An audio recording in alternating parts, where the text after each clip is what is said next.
Voilà, le devenir ici de l'être humain, ou alors disons plutôt du corps de l'être humain.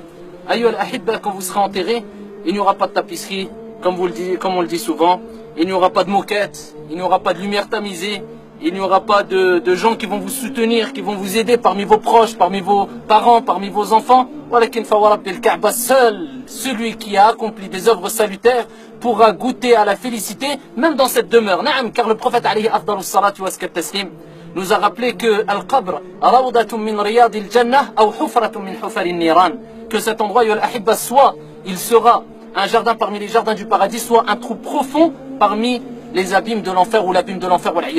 C'est pour ça, j'enjoins ma propre personne ainsi que mes frères et sœurs à ne pas s'attabler trop ou à ne pas s'accrocher trop à cette vie d'ici-bas en oubliant l'au-delà. C'est un message clair à tous ceux et celles qui ne cessent d'opprimer les frères et les sœurs, leurs frères et leurs sœurs, à tous ceux et celles qui ne cessent de faire du mal, de mentir à leur propre personne, aux musulmans, à Allah Azza wa Jal, à tous ceux et celles qui sont noyés par la vie d'ici-bas, et particulièrement les jeunes par cet argent qui est éphémère, par les passions qui sont éphémères. Allah dit dans le Coran, Alhaakumut takathur hatta zurtumul maqabir. La course aux richesses vous distrait tous jusqu'à ce que vous visitiez. Naam, c'est simplement une demeure intermédiaire, ya ibadallah, al-barzakh, avant de rencontrer ton Seigneur tabaraka wa ta'ala.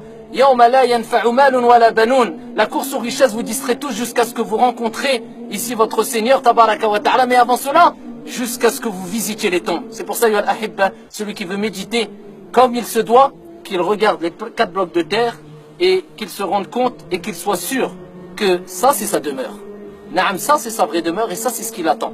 Donc à quoi bon courir après les belles demeures? À quoi bon courir après cette vie d'ici-bas? Je dis bien, tout en oubliant l'au-delà, alors que tu sais que ta dernière demeure c'est ça, c'est 4 blocs de terre, ya Abdallah. Donc si tu veux que ça soit un jardin parmi les jardins du paradis, œuvre ici-bas, ya Abdallah, comme il se doit, détache-toi un minimum de cette vie d'ici-bas et crains Allah subhanahu wa ta'ala et fattaqu dhulm, et crains l'injustice, car le prophète alayhi salatu wassalam a dit inna dhulm dhulumatun yawm al-qiyamah. L'injustice est certes ténèbres au jour de la résurrection. Certes, ce trou, ya al-ahibba, il est très étroit. Il est étroit, il est assez serré, on se sent très serré dedans, walakin un peu plus serré que les autres. Pourquoi? Peut-être vous allez me dire, est-ce que n'importe quelle personne qui va être enterrée aura la même dimension que cette tombe-là? Nous disons non. Simplement, ya al-ahibba, ça c'est un message à ceux qui croient qu'ils sont invincibles, qu'ils sont immortels, ou parce qu'ils ont 18 ans, ils ont encore toute la vie devant eux. Allah subhanahu wa ta'ala rappelle que le petit doit mourir, que le grand doit mourir, que le fort doit mourir. Al-Qawi, il va mourir. Et le faible, Al-Da'if, il va mourir. Al-Faqir, le pauvre, il va mourir. Al-Ghani, il va mourir. Il y a même des enfants avant qu'ici, ayyuha al-ahibba, ils sortent du ventre de leur mère, ils sont déjà morts. Et c'est presque le cas, on va dire, de cet enfant qu'on va enterrer, ayyuha al-ahibba, na'am. Il n'avait que 5 mois. Je ne dis pas 5 mois après, ici, avoir terminé la période de 9 mois dans le ventre de sa mère, mais sa mère a accouché de façon prématurée à 5 mois. Il a duré quelques jours ici, dans cette vie d'ici-bas. Il n'a pas eu le temps de goûter à tous les plaisirs de cette vie d'ici-bas. Il n'a pas eu le temps d'être face à toutes ces épreuves de la vie d'ici-bas. Et Allah subhanahu wa ta'ala a décidé qu'il allait prendre son âme. Et ça, c'est une leçon. Et ça, c'est une morale à prendre, ayyuha al-ahibba. Ne sois pas trop sûr de toi. Et sache que la mort va te prendre soudainement. Sayyatil maut baghta, soudainement, ya Abdallah. Et il n'y a pas d'âge. Il n'y a pas d'âge à la mort. Peut-être demain, tu vas mourir, peut-être dans une seconde. Mais ce qui est sûr, c'est que tu vas mourir. Et c'est que c'est ça, ta dernière demeure. التراب يا عبد الله أسأله سبحانه وتعالى أن يجعل قبورنا روضة من رياض الجنة ولا حفرة من حفر النيران. On implore Allah Azza wa Jalla de faire de nos tombes un jardin parmi les jardins du paradis et pas un trou profond parmi les abîmes de l'enfer. Et j'implore Allah subhanahu wa ta'ala de nous octroyer à tous et à toutes une fin heureuse et sincérité, véracité à travers nos paroles et actes, jusqu'à ce qu'on rencontre Allah subhanahu wa ta'ala alors qu'il est satisfait de nous et pas en colère. Et on implore Allah subhanahu wa ta'ala de nous préserver de l'orgueil et de nous préserver de toutes les maladies qui causeront notre perte ici-bas et dans le delà. Wallahu ta'ala a'lam wa ahkam. Barakallahu fina wa fikum. Wassalamu alaykum.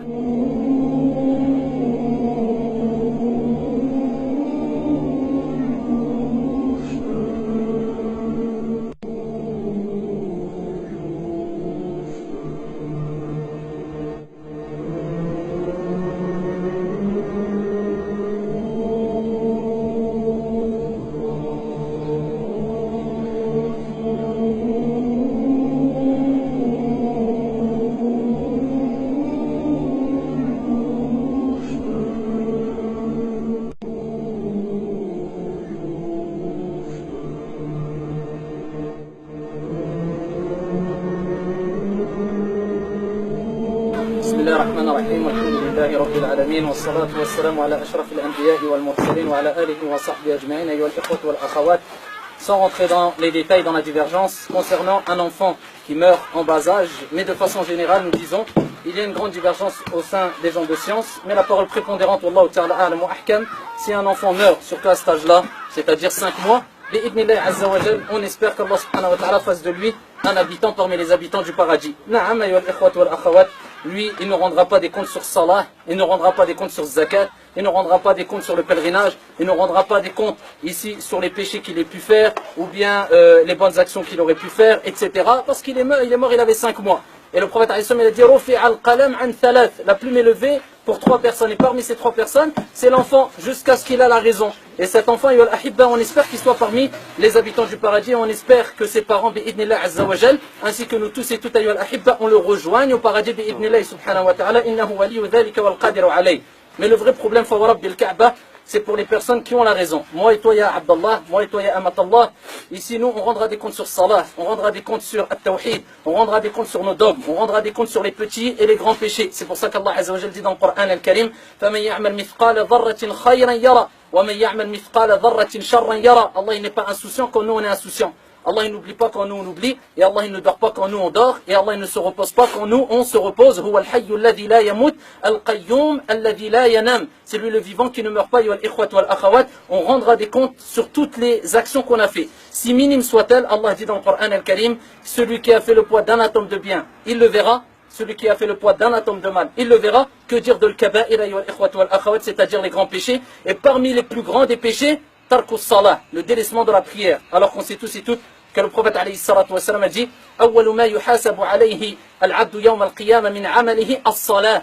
La première des actions sur laquelle le serviteur rendra des comptes au jour de la résurrection, c'est la prière. Celui qui part sans ce bagage qui est énorme, c'est-à-dire la prière, qui est l'acte d'adoration, parmi les plus grands actes d'adoration et les plus importants actes d'adoration, comment il va rencontrer son Seigneur tabaraka wa ta'ala alors qu'Allah dit dans le Coran وَمَا خَلَقَتُ الْجِنَّ وَالْإِنسَ إِلَّا. Pourquoi Allah nous a créés? إِلَّا لِيَعْبُدُونَ الْعِبَادَ, l'adoration. Et le plus grand, ou parmi les plus grands actes d'adoration, c'est quoi? La prière. Si tu pars avec, ici, le plus grand des actes d'adoration que tu as négligé, comment et dans quel état tu vas rencontrer Allah Azza wa Jal? Billahi alaykum. Et ça, je dis ces paroles, même s'ils sont un peu durs, mais c'est pour une réalité dure et c'est parce que je vous aime en Allah subhanahu wa ta'ala. Quelle différence entre l'animal et l'être humain qui ne fait que boire, manger, dormir, s'accoupler et il n'a aucun but dans la vie.